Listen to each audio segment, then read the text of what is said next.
നേരത്തെ ഉള്ള അതേ ക്വസ്റ്റ്യൻ ആണ് ചോദിക്കുന്നത് കേട്ടോ. ഇത് ഈ സെനർ ഡയോഡിന്റെ നമ്മളൊരു വോൾട്ടേജ് സോഴ്സിൽ സീരീസ് റെസിസ്റ്റൻസ് വെച്ചിട്ട് സെനർ ഡയോഡ് റിവേഴ്സ് ആയിട്ട് കണക്ട് ചെയ്തിട്ടുണ്ട്.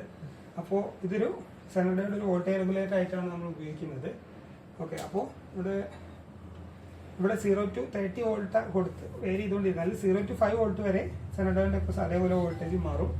30 വോൾട്ടിന് ശേഷം അത് സ്റ്റഡി ആയിരിക്കും. ബാക്കി വോൾട്ടേജ് ഇതിൻ്റെ അക്രോസ് ഡ്രോപ്പ് ആവും. ഇങ്ങനെയാണ് ഇതിൻ്റെ working.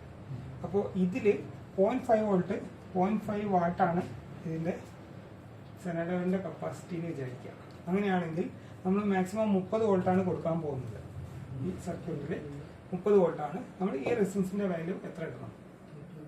Maximum voltage കൊടുക്കുമ്പോഴാണ് maximum current പോവുക അല്ലേ? ആ മാക്സിമം കറണ്ടിൽ ഇത് കത്തിപ്പോകാത്ത രീതിയിലേക്കാണ് നമ്മളിത് കാൽക്കുലേഷൻ ചെയ്യേണ്ടത്. അപ്പം എങ്ങനെയാണ് ഉണ്ടാവുക?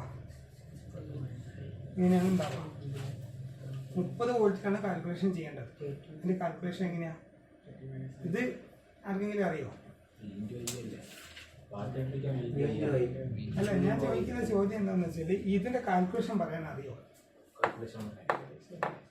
കണ്ടുപിടിക്കുന്ന രീതി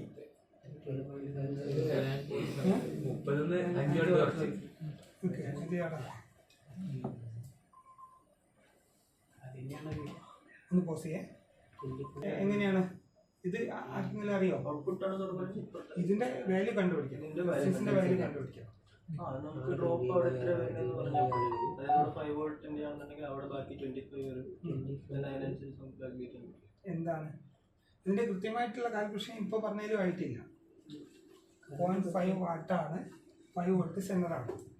ഇതിന്റെ കാൽക്കുലേഷൻ കൃത്യമായിട്ട് എങ്ങനെയാണ്? ഇതൊക്കെ കഴിഞ്ഞ പ്രാവശ്യം പറഞ്ഞാണ്. 5 വോൾട്ടില് സെനറിന്റെ അവിടെ എത്ര വോൾട്ട് അല്ല ഇതിലൂടെയുള്ള കറണ്ട് നമ്മൾ അറിയണം എത്രയാ. അപ്പൊ വരുമ്പോ ആ കറണ്ട് ആദ്യം കണ്ടുപിടിക്കണം. ഈ സെനറിന്റെ കറണ്ട് മാക്സിമം എത്രയാണെന്ന് ആദ്യം കണ്ടുപിടിക്കണം. അതെങ്ങനെ കണ്ടുപിടിക്കാൻ ആർക്കെങ്കിലും പറയാൻ പറ്റുമോ?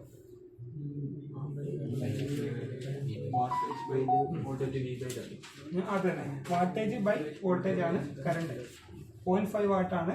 അപ്പോൾ ഒന്ന് കാൽക്കുലേഷൻ നോക്കാനെങ്കിലും 0.5 ഡിവൈഡ് ബൈ 5 വോൾട്ട് ആണ് കറണ്ട്. എത്രയാ?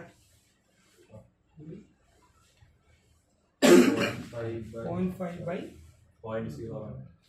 0.1 ആണോ? കറക്റ്റ് ആണോ?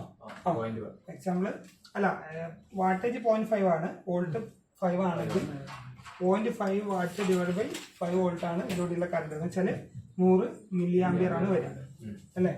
കറണ്ട് കിട്ടി. ഇനി ഇതിന്റെ എത്രയാണ് റെസിസ്റ്റൻസ്? എങ്ങനെ കണ്ടുപിടിക്കുന്നത്?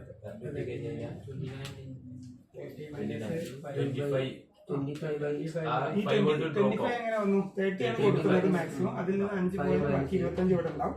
25 ബൈ 0.1 നമുക്ക് എത്ര വരിക?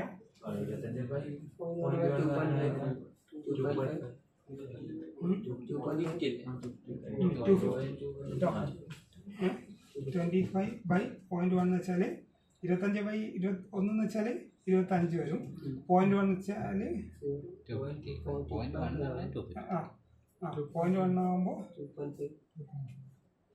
2.5 അല്ലേ? 2.5 അല്ലേ? അല്ലല്ല, 25 ബൈ 1 വെച്ചാൽ 25 തന്നെ വരും. അപ്പോൾ 0.1 ആകുമ്പോൾ 10 കൂടി കൂടും. 250 ഓമാണ് വരിക. ഓക്കെ അല്ലേ? മനസ്സിലല്ലോ, 250 ഓമാണ് ഇവിടെ വെക്കേണ്ടത് അല്ലേ? 250 ഓമിന്റെ റെസിസ്റ്റൻസ് ആണ് വെക്കേണ്ടത്. 270 ഓം വെച്ചാലും കുഴപ്പമില്ല. 270 ആയാലും കുഴപ്പമില്ല. പക്ഷെ കുറഞ്ഞു പോയാൽ ഇതിന്റെ കറണ്ട് മാക്സിമം ലിമിറ്റ് കൂടിപ്പോകും. കേടാവാനുള്ള ചാൻസ് ഉണ്ട്. കുറയാൻ പാടില്ല, കുറച്ച് കൂടിയാൽ കുഴപ്പമില്ല. അത് മനസ്സിലായല്ലോ അല്ലേ? റെസിസ്റ്റൻസ് കണ്ടുപിടിച്ചു. ഇനി ഇത് കുറഞ്ഞ കറണ്ട് ആയതുകൊണ്ട് ഇതിന്റെ വാട്ടേജ് ഭയങ്കര ഫോക്കസ് ചെയ്യേണ്ട കാര്യമില്ല. എന്നാലും നമുക്കൊന്ന് നോക്കാം. ഇവിടെ 0.1 ആണ് കറണ്ട്. ഇതിന്റെ വാട്ടേജ് എത്രയാ? 250 ഓം ആണ്, 100 മില്ലി ആംപിയർ ആണ്. വാട്ടേജ് എത്രയാണ്? വി ഇൻറ്റു ഐ ആണ്. വി എത്രയാണ് വരുന്നത്? 25 വോൾട്ട് ആണ് മാക്സിമം ഇതിന്റെ അക്രോസ്. ബാക്കി 30 വോൾട്ട് കൊടുത്ത് 5 ഇവിടെ പോയിട്ട് ബാക്കി 25 വോൾട്ട് മാക്സിമം അവിടെ വരും.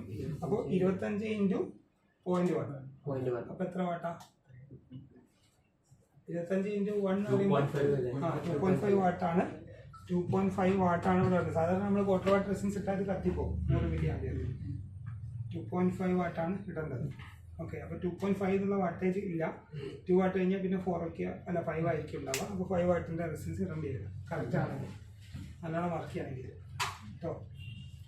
അപ്പം ക്ലിയർ അല്ലേ? ഏറ്റവും ചുരുങ്ങിയത് 2 വാട്ട് ഇടാം അല്ലെങ്കിൽ.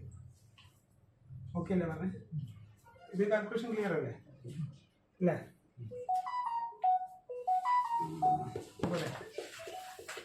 എന്ത് ചെയ്യല്ലോ അല്ലേ? ഇത്രയും കാര്യങ്ങൾ ക്ലിയർ ആക്കിയിട്ട് പഠിച്ചിട്ട് വരണേ. ഇത്രയും കാര്യങ്ങൾ ക്ലിയർ ആയിട്ട്